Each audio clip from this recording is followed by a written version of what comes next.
Cristo, paz.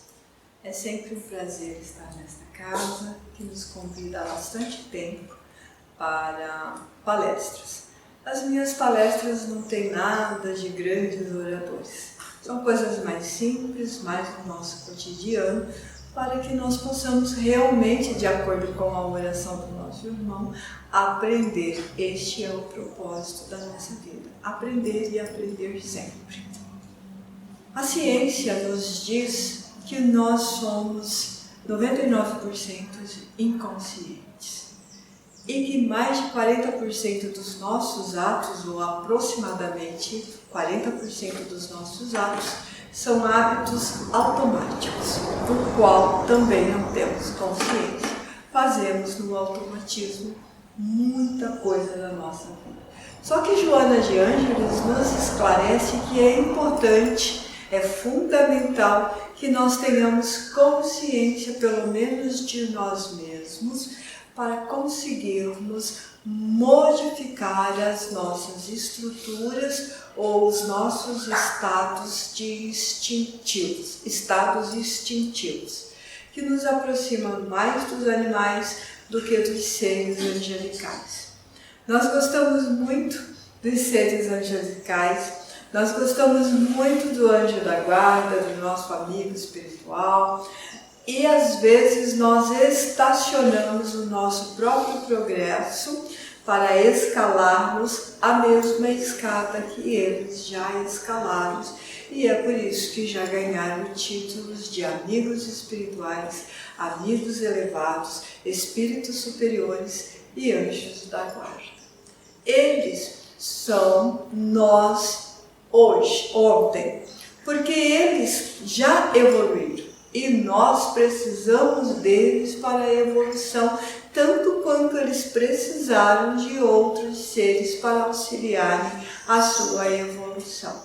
Mas nós estamos vivendo um período de grande rebeldia.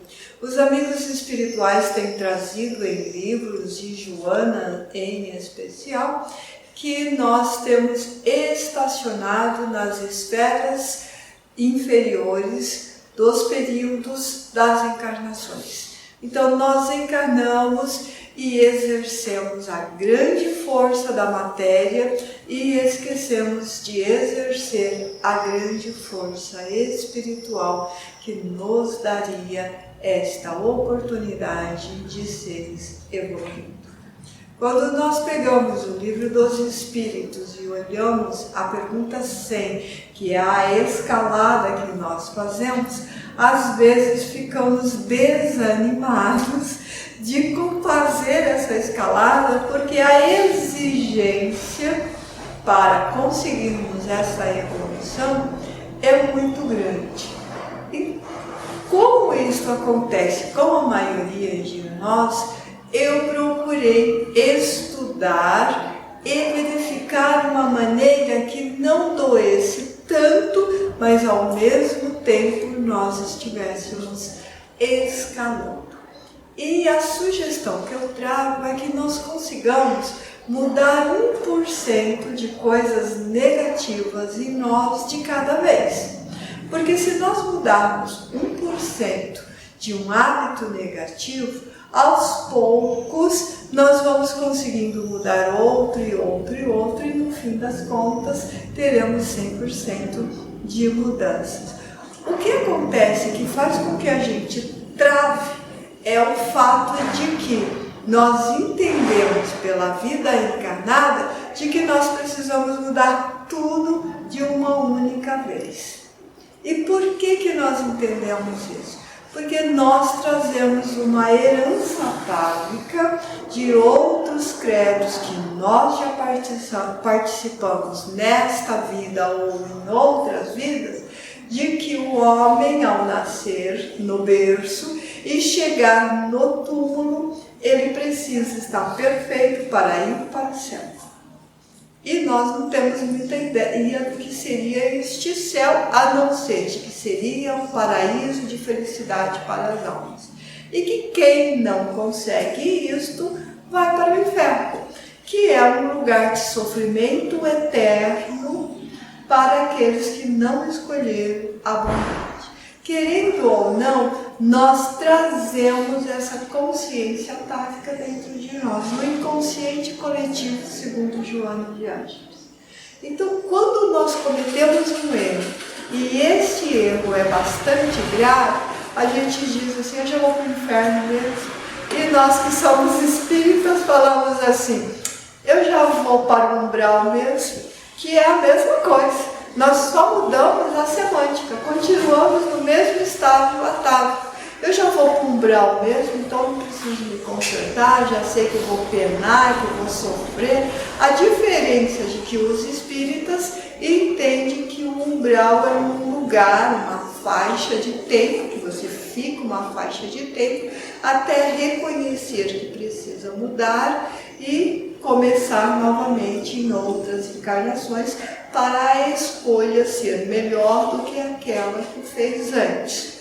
No catolicismo também tem esse lugar, esse umbral, e que nós achamos que o catolicismo fala só do céu e do inferno, mas eles falam do purgatório, que é um lugar onde a pessoa tem um tempo de existência para decidir o que ela quer. Se ela quer em definitivo sofrer eternamente, ou se ela quer ir para um lugar de delícias, do gozo do Senhor.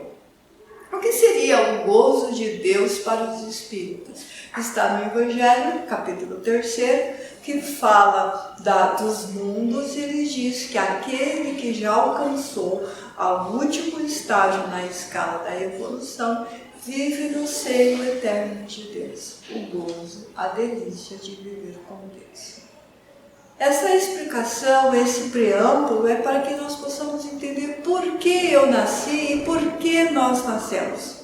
Nós nascemos por uma imposição das leis naturais. As leis naturais, Deus nos criou simples e ignorante, com total capacidade para desenvolver todas as aptidões. Mas nós não podemos ficar estacionados, porque continuamos simples e ignorantes. Para isto, nós experimentamos. Experimentamos onde? Na vida encarnada. Experimentamos as aptidões que Jesus chama delicadamente de talentos, de dons. Qual é o seu talento? E ele traz, inclusive, uma parábola falando disso e fala o que acontece conosco quando nós enterramos os nossos talentos. Nós entendemos que o talento que Jesus está dizendo ali são os talentos espirituais. E a vida encarnada é justamente para isso. Nós nascemos para desenvolver a habilidade de aprender todas as coisas, na vida material, na vida espiritual. Então, do mesmo jeito que eu estou na vida material, eu estou na vida espiritual. E a erraticidade, que é o lugar onde ficam os espíritos desencarnados, ele tem faixas enormes de existências, desde muito sofrimento, que nós chamamos de umbral, até a felicidade total, que nós chamamos do seio eterno de Deus. Na Terra, nós temos, enquanto encarnado, a mesma situação. Nós vivemos num planeta chamado Terra, uma escola maravilhosa de Deus, que mostra para nós esses estágios. Nós encontramos no planeta Terra lugares de muito sofrimento. Nós encontramos lugares de perfeito idílio. Nós encontramos lugares de muitas doenças. E nós encontramos lugares que parecem uma prisão. Inclusive, nós temos os cárceres para aqueles que não entendem e não respeitam os códigos do dever das leis naturais. Os códigos dos deveres da lei natural está relacionado em ética, em moral, em família, em educação, leis sociais do lugar em que você vive, do work que você vive, dividido em civil e criminal e religião. 6 códigos para a gente colocar em prática enquanto nasceu. Então é lógico que nós não vamos do berço ao túmulo conseguir todas estas coisas. E é lógico que se nós tentarmos conseguirmos tudo de uma única vez, nós vamos nos atrapalharmos e vamos utilizar a frase: ah, o meu erro foi muito grande, eu já sei que vou para o umbral mesmo, então vou ficar de braços cruzados. Na próxima encarnação, se der certo, eu modifico isso. E não importa qual o credo religioso que nós temos, dentro do cristianismo, mesmo que a pessoa esteja dentro do protestantismo ou dentro do evangelismo, se ele estiver no catolicismo, ele fala brincando: ah, na próxima eu resolvo isso. E a psicologia nos diz que um dos portais e a psicanálise, um dos portais para nós falarmos grandes verdades que não queremos encarar naquele momento porque está machucando mais do que nós aguentamos, chama-se xistes. Então nós fazemos piadas de nós mesmos porque nós disfarçamos a grande dor que há por trás disso. É lógico que se nós cometemos um erro e nós sabemos que cometemos aquele erro, dói demais. Então nós sofremos. E quando nós sofremos, nós passamos essa dor e esse sofrimento para o próximo. Mas nós não fomos criados para o sofrimento. A dor nós temos que passar. Por que nós temos que passar a dor? Porque a escola que nós vivemos é de expiações e de provas. E às vezes a gente fica indignado por estarmos numa escola de expiações e provas. Mas acontece que, se nós já chegamos numa escola de expiações e provas, significa que nós já vencemos os mundos primitivos, que são mais inferiores do que a Terra em questão de espiritualidade, entender as leis espirituais de Deus. Porque quando nós falamos de mundo primitivo, dá a impressão que é um lugar de castigo, mas não é um lugar de castigo. Se nós nascemos simples e ignorantes, se nós somos criados simples e ignorantes, e nós temos que experimentar, é lógico que nós não vamos para uma faculdade. A faculdade seria os mundos celestes, que Jesus chamou de céus. Nós não estamos prontos para os mundos celestes. Por quê? Porque nós não temos amor incondicional ainda. Ele ensinou o amor incondicional, mas nós só temos o amor condicionado. Eu te amo, mas você tem que mudar. Eu te amo, mas você tem que modificar isso. Eu te amo, mas eu não gosto disso que você faz. Isso são condições, mas nós não prestamos atenção. E às vezes nós falamos assim: ah, mas o amor de mãe é incondicional. O amor mais sublime da Terra. Concordo, é o mais sublime, mas ainda não é incondicional, ainda é condicional. Se ela tem um único filho, você não vai perceber as condições. Mas se ela tem mais que um filho, ela vai dizer assim: ah, Regina, o Márcio é muito melhor que você com estudo, por que você não vê o seu irmão e não segue o conselho? Isso é condição. E a gente não sabe que isso é condição, mas isso é condição. Eu te amo profundamente, mas você precisa, filha, tomar decisões mais acertadas. Isso é condição. Então, sim, o amor de mãe é o mais sublime que nós entendemos, mas ele também tem condições. Então, o amor incondicional, qual seria? Aquele que Jesus exemplificou. Ele estava na cruz, e daqui uns dias nós vamos falar disso e vamos começar a falar disso. Tecnicamente, pelo catolicismo, nós estamos na Quaresma, que é um período de resguardo, porque nós vamos reviver e entender o sofrimento de Jesus. Jesus sofreu? Nunca, nenhum momento, apesar da gente gostar de dizer que Jesus sofreu, ele era muito evoluído para sofrer. Ele passou por dor, mas ele não sofreu. Porque é muito diferente a dor do sofrimento. A dor são provas, são situações que nós passamos quando estamos na matéria. Ninguém está isento disso. Nem Jesus esteve isento. Para ele ser isento, nós teríamos que entender que Jesus não encarnou, não se fez carne. E aí nós estaríamos negando a natureza dele de homem encarnado e o exemplo que ele deu do que como que nós devemos passar pelas dores não teria nenhum valor. Para pensar na seguinte questão: se Jesus não encarnou, ele estava materializado. Materializado, ele não estava sentindo as dores da matéria. Ele não estava sentindo nada da matéria. Então ele estava falando para que nós, que sofrimento é importante para avançarmos, mas ele não estaria sentindo. É por isso que é muito claro. E o princípio era o verbo, e o verbo estava com o Pai.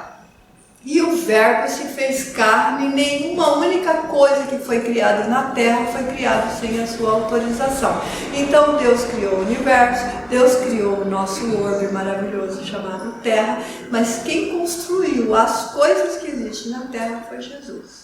E ele se fez carne. Então sim, o que nós vamos pensarmos nesses dias, que vamos refletir sobre o ensino que ele trouxe de amor incondicional, foi real. Ele não fingiu. Ele sentiu dores e dores atrozes. Mas por que ele não sofreu? Porque quando perguntaram para ele: desce aí da cruz, ele disse: se eu descer, eu não estou fazendo o que o meu Pai deseja. E depois ele diz para Deus assim: perdoe eles, porque eles não sabem o que fazem. Se ele falou isso, ele não estava sofrendo? Ele estava sentindo a dor? Lógico que está. Se nós damos uma martelada no dedo que vai ficar preto a unha, principalmente se for igual eu, que sou dramática para a dor. Eu choramingo 15 dias, você está vendo meu dedo, está doendo, está machucando. Agora, imagina o que ele passou. Então a dor, a matéria está sujeita à dor. Por quê? Porque ela é uma matéria densa, porque ela é células condensadas, e porque nós temos eletricidade, magnetismo, química, e porque ela é feita de carne, osso e dor. Então se for, dói, lógico que dói. Agora, sofrimento é escolha. Sofrimento é escolha nossa, porque a pessoa está vivendo por uma situação. Vamos lá, eu estou, e é real que eu vou falar aqui agora, eu estou com uma enxaqueca há 3 dias vomitando de dor.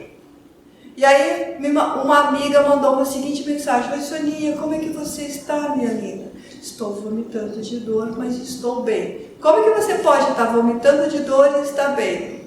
Eu não entendi o que você quis dizer. Simples, emocionalmente eu estou maravilhosa, divina e como sempre. Por que eu tenho que estar sofrendo porque eu estou com enxaqueca? A enxaqueca está ali, é uma questão do meu cérebro. Eu não posso modificar, eu tomo as medidas. Verifico pressão, tomo um analgésico, o toninho, que é maravilhoso no processo de cura, porque na minha casa pouquíssimo remédio há, porque eu tenho um fabricador de remédio pessoal, que é o toninho. Ele fluidifica a água fica amarga, ele não sabe fazer remédio doce. Todas as vezes eu reclamo da água, mas por que tem que ser amarga? Eu só sei fazer amargo. Passa a dor, melhora a dor. Então, sofrimento é escolha. Agora, vamos fazer de conta que eu tivesse escolhido sofrer com a enxaqueca. Eu estaria aqui hoje falando com vocês? De hipótese alguma.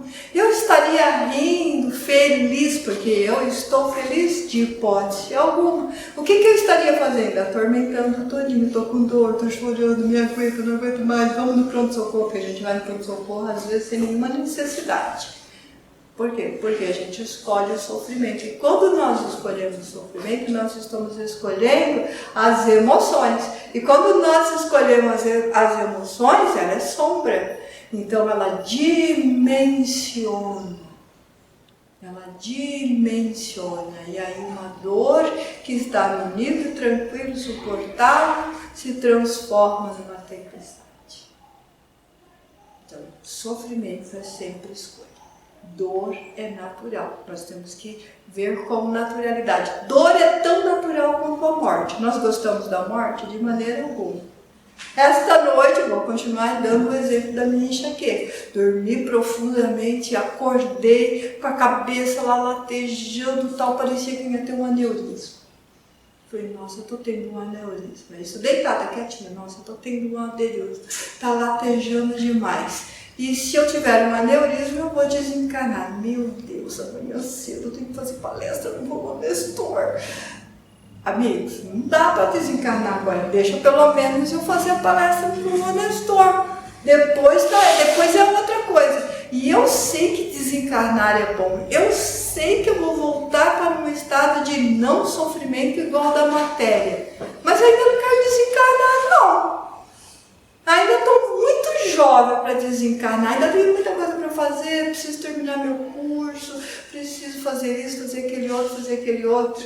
Só escutei uma voz assim, levanta e toma uma aguinha que está lá na cozinha e tem umas gotas de arnica lá. É mesmo, eu tenho arnica em gota.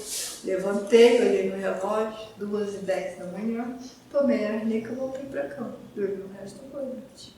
Entende? A gente precisa conversar com os amigos desse jeito. A gente precisa dizer, nossa, não deu, eu ainda não fiz 100%.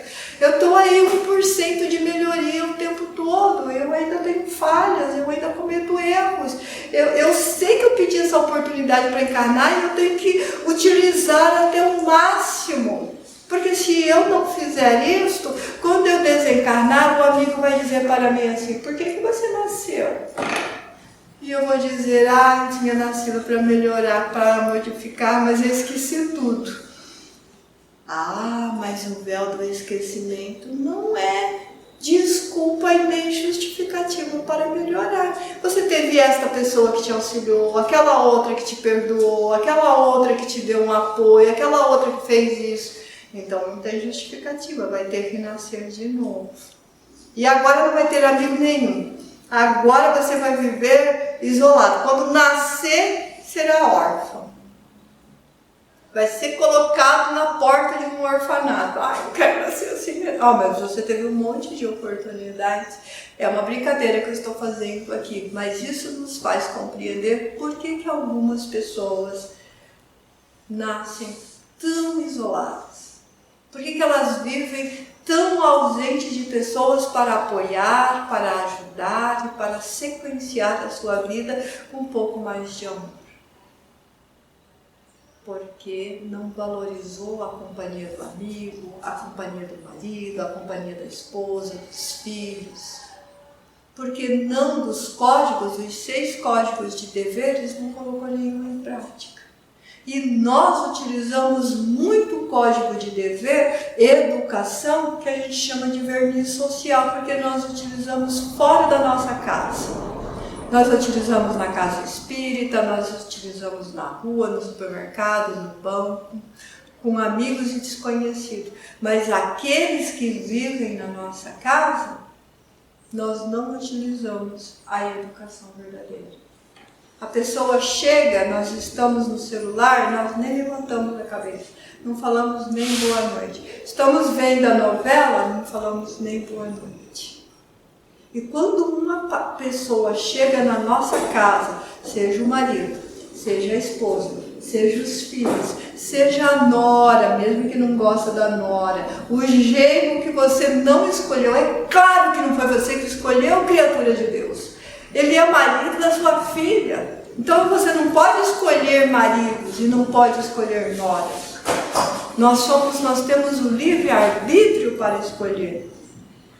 Nós precisamos levantar, abraçar, beijar e dizer para essa pessoa, seja bem-vindo no meu lar. seja bem-vindo na nossa casa. Como é que foi o seu dia lá fora? Porque quando nós saímos da nossa casa, nós vamos fazer todas as lutas que Jesus exemplificou e que nós estamos chamando de quaresma agora. Então, quaresma não é comer carne, deixar de comer carne e substituir por peixe. Não é falar que a sexta-feira é santa. Todos os dias são santos. Todos os dias nós temos a bendita oportunidade de fazer e fazer diferente. De não condicionar o amor. Fazer o amor incondicional. Que Ele ensinou. Então nós nascemos para o nosso aperfeiçoamento. Para o nosso crescimento, para a nossa evolução. E quando nós evoluímos, as pessoas em torno de nós evoluem junto. Por quê? Porque nós somos exemplos. Que exemplo que nós somos? A candeia colocada no alto, como Jesus ensinou. Então a candeia é a espiritualidade em torno de nós. É o amor pulsando a sua luz e irradiando quem chega. O amor, ele precisa ser praticado todos os dias, ensina Paulo. O amor tudo pode, o amor tudo crê, o amor suporta, o amor consola e o amor perdoa. Se nós não conseguimos fazer estas coisas, nós não conseguimos fazer os códigos de deveres. Então nós nascemos e renascemos do mesmo jeito. E Jesus nos ensina a importância de renascer. Cada homem segundo as suas obras. E se não fizer corretamente, terás que renascer novamente. E ele diz isso para Nicodemos. E Nicodemos, um doutor da lei, um homem de conhecimento, e nós hoje podemos dizer que todos nós somos Nicodemos, porque qual de nós podemos alegar ignorância? Enquanto nós não pegamos o livro dos Espíritos na mão, enquanto nós não pegamos o Evangelho segundo o Espiritismo na mão, enquanto nós não conhecermos isso, nós podemos alegar ignorância um monte de vezes. Ai, a vida é berço-túmulo, a vida eu tenho que ir para o céu ou para o inferno ou para o purgatório. Enquanto não conhecemos a doutrina ela tem tríplice aspecto, ela não é uma religião em si, ela te ensina moral, ela é doutrina científica, filosófica, com bases constituídas na moral do Cristo. Então ele tem e fala e explica e prega que o amor do Cristo é o que nos leva à evolução. Que fora da caridade não há salvação e a caridade começa por nós, porque ele diz para nós amarmos o próximo como a nós mesmos. Então, o que tem no meio de Deus, se nós pensarmos na palavra Deus, ela é maravilhosa, ela é bendita. D, E, U, S. O que tem no meio de Deus? Eu. Então, nós estamos no meio de Deus. D de Deus é desejo da nossa mudança. E S de Deus é a superação da nossa mudança e poder viver com Deus. Então, nós saímos do seio de Deus no momento em que Ele cria um espírito inteligente, simples e ignorante. Convivemos com Ele e é disso que nós temos saudade. Nós começamos a experimentar. Ao experimentar, nós não podemos retroceder. Não tem meio de voltar ao princípio ignorante, não tem meio de voltar ao berço primeiro. Começou a experimentar, só pode subir. Nessa escada não se desce. Nunca de nenhuma hipótese. Então nós estacionamos, mas nós não descemos. Essa escada só sobe. O máximo que nós podemos fazer é estacionar. Por quê? Porque é determinismo da lei natural. O único determinismo da lei natural. Sair do seio de Deus e voltar para o seio de Deus. Então somos criados simples e chegaremos lá dominando toda a sabedoria. Toda a essência, porque só fica com Ele quem já conhece tudo e tem a sabedoria. Para isso nós nascemos.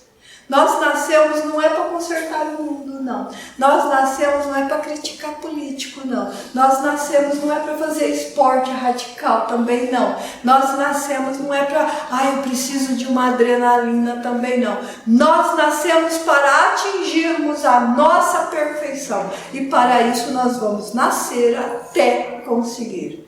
Pode fazer esporte radicais? Pode. Pode criticar o político? Pode. Paulo diz que tudo podia, mas nem tudo convém. Agora, se eu fazer críticas ao meu irmão, jogar pedra no meu irmão, atirar pedra no meu irmão, eu estou vendo o arco dele, mas não estou vendo a minha trave. Então a gente precisa parar de estender o nosso olhar para o próximo. Nós temos que estender o nosso olhar para nós, para poder darmos o melhor para o nosso próximo, para ser a candeia que está lá em cima, que ilumina lá em cima, que chega na espiritualidade. Então não tem outro caminho, não existe outro caminho. E Jesus explicou que esse caminho era completamente estreito. Então ele não é largo, ele não é cheio de facilidade, não é amanhã eu faço, não é amanhã eu penso, não é na próxima vida eu resolvo, é agora. Como na sua parábola da rede, o pescador da vida joga a rede e recolhe os peixes. Os bons ficam com ele no barco, mas os ruins é devolvido ao mar novamente. Então, o que é devolver o peixe ao mar? Nós não somos pescadores de homens? Devolver o peixe ao mar é nascer de novo. Então, nós somos sim os Nicodemos daquela época. Senhor, fala-me dos sinais dos céus. Mostra-me como é a espiritualidade. Mas como que eu vou te falar da espiritualidade superior se você não consegue entender o que você está vivendo? Se você não consegue saber das coisas da terra? Você não consegue olhar para o seu próximo e ver um irmão, e ver um amigo, e consolar e apoiar? Como que eu vou te falar que lá nós somos uma única unidade? Eu sou uno com Deus. Mas Jesus nos deu a autoridade para fazer o que Ele fez e muito mais. E quando a gente diz que Jesus deu a autoridade para a gente fazer o que Ele fez e muito mais, a gente fica assim, mas como assim mais do que Jesus? Eu sou tão primitivo ainda, eu tenho tantos defeitos, eu tenho tantos receios e tantos medos. Vós podeis fazer tudo o que eu faço, vós podeis fazer e muito mais. Trouxe aqui alguns exemplos do que nós fazemos mais do que Jesus fez e ninguém presta atenção nisso. Na época de Jesus tinha arranha-céus de 40, 50, 200 andares. Na época de Jesus fazia transplante de órgãos. Na época de Jesus fazia implante de dentes. Tinha remédio na época de Jesus. Curava-se vírus de todas as espécies. Tinha-se roupas adequadas a cada estação do ano. Na época de Jesus, morria-se de diarreia, de desidratação, porque eles não tinham o hábito de lavar as mãos. E aliás, vamos ver uma regra de etiqueta: come-se com a mão esquerda. Sabe por que se come com a mão esquerda? Porque a mão direita, a destra, você fazia a higiene parcial. Não havia papel higiênico. Tá? Então, não, porque os judeus, tudo era pecaminoso, tudo era contaminante, tudo era... Então, essa mão tinha que estar mais limpa do que essa. Não significa que ela estava limpa. Então, quando ele diz que nós podíamos fazer mais do que ele fazia, nós já estamos fazendo mais. Só tem uma coisa que Jesus fazia e nós estamos a estaca zero aí: o amor incondicional. A moral, nós estamos em estaca zero. Mas em tecnologia, em ciência, nós estamos avantadíssimos, temos vantagens e fazendo o que ele disse. Tudo que eu faço podeis fazer e muito mais. Então ele salvava uma vida com doença pelo seu carisma. Ele doava dele e recuperava um cego e um leproso. Hoje nós erradicamos a lepra. Jesus curou a lepra de algumas pessoas que passavam por ele. Ele não curou a lepra do ambiente que estava. Hoje nós erradicamos a lepra. Ele curava cegueiras básicas daquela época, catarata. Hoje ninguém fica cego por catarata. Tem doenças gravíssimas dos olhos que nós conseguimos estacionar por anos a fios. Que nós possamos lembrar de Chico Xavier, que não desencarnou cego, apesar do glaucoma, pelos remédios que tinha. Então nós fazemos curas, nós fazemos milagres no mesmo potencial de Jesus, mas nós depreciamos a nossa condição por fazermos interpretações erradas. A nossa candeia precisa ser iluminada. E às vezes o nosso atavismo é tanto que falamos assim, o homem está querendo brincar de Deus quando ele está tentando salvar uma vida. Mas criatura de Deus, Jesus autorizou você fazer isto. Quando ele ressuscitou lá o Lázaro, ele não estava dando uma de Deus, não, porque Jesus não é Deus. Jesus é o Filho. Ele disse, tudo o que eu faço podeis fazer. Então, quando um homem está modificando uma genética, uma estrutura no óvulo de uma mulher, colocando em vidro para que um espírito possa nascer, isso é um milagre, não é brincar de Deus. Isto é assumir a autorização de Jesus que nós podemos fazer. Por amor, o homem pesquisa. Por amor, o homem busca cura. Mas é amor à ciência, é amor à pesquisa. Não é exatamente amor às leis morais. Muitas pessoas que trabalham nesses milagres, que a gente chama de milagres, são todas as coisas possíveis, sequer aceita Deus ou Jesus ou qualquer forma angelical para nos auxiliar. Então, nós nascemos para aprendermos todas essas coisas. E nós não precisamos buscar exemplos só da ciência, só dos grandes milagres, só dos grandes oradores, só dos missionários. É comum a gente falar, Chico Xavier, Divaldo Franco, Madre Teresa do Calcutá, Francisco de Assis. O que Francisco de Assis fez de diferente do homem de hoje? Qual é a diferença do homem de hoje com Francisco? Hoje nós temos ONGs, instituições, casa como o Vovô Nestor, que oferece 5 refeições por dia. Francisco de Assis pedia de porta em porta o pão para o necessitado. Então nós fazemos mais do que Francisco de Assis. O que é que nós não fazemos e que Francisco de Assis fazia? Amor. Meu irmão Sol, minha irmã Lua, meu irmão Cachorro, meu irmão Homem. Amor. Só isso que ele fazia. E tudo isso é o que ele fazia. Madre Teresa de Calcutá, tirando do meio dos escombros, dos lixos, no meio de toda uma situação degradante, e um inglês aprumado, que estava lá para ver se ia auxiliar o trabalho de amor dela, olhando ela fazer aquilo, e tira uma pessoa coberta de chagas, semi-morto, e ela com todo carinho, com todo cuidado, limpando e cuidando. E o inglês disse, não faço isso nem por 5 milhões de esterlinas. Ela disse, eu também não. Eu faço isso por amor. Essa é a diferença dos seres que nós chamamos de missionários. Eles fazem as mesmas coisas que nós fazemos, mas eles fazem por amor.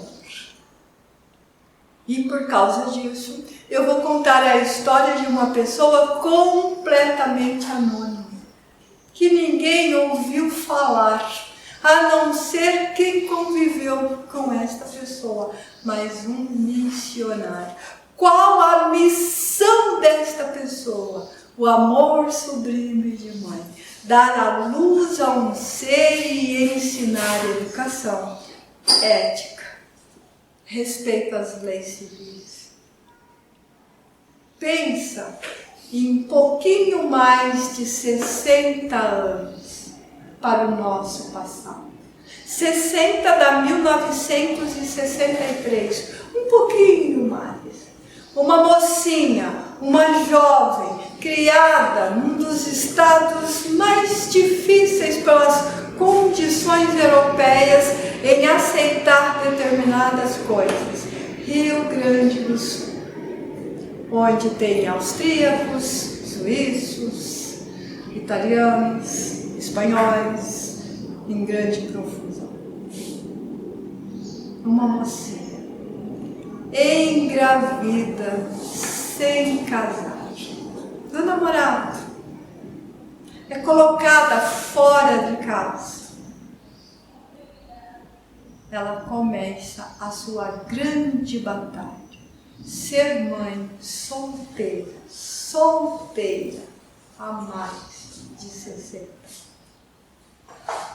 Até prostitutas eram mais bem tratadas, porque elas já faziam o que não deviam. Pensa no horror dessa criatura. Pensa na dor dessa criatura. Pensa que ela escolheu o sofrimento. Escolheu viver. Escolheu dar luz para aquele ser que estava esperando. Escolheu trabalhar. Escolheu fazer sola de sapato. Escolheu batalhar 2, 3 trabalhos. Escolheu viver e dar a vida. Mas escolheu, acima de qualquer coisa, não perder o belo sorriso do rosto. Não importava se a noite chorava. Não importava se o alimento era só da filha. O que importava é que ela estava viva, que a filha estava viva e que estava aos seus cuidados. Só muito tempo depois conhece o seu companheiro, que não respeitava como devia, porque ela já era mãe quando ele conheceu. Mas para que a filha tivesse mais condições, inclusive de escola, ela se casa. Escolheu o sofrimento? Não, somente a dor. E viveu toda a sua existência com dor e com sorriso no rosto, encantando todos e qualquer pessoa que a conhecesse. Passa por uma prova terrível no final da sua existência.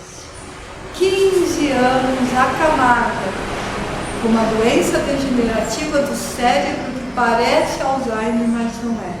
Perde todo o controle.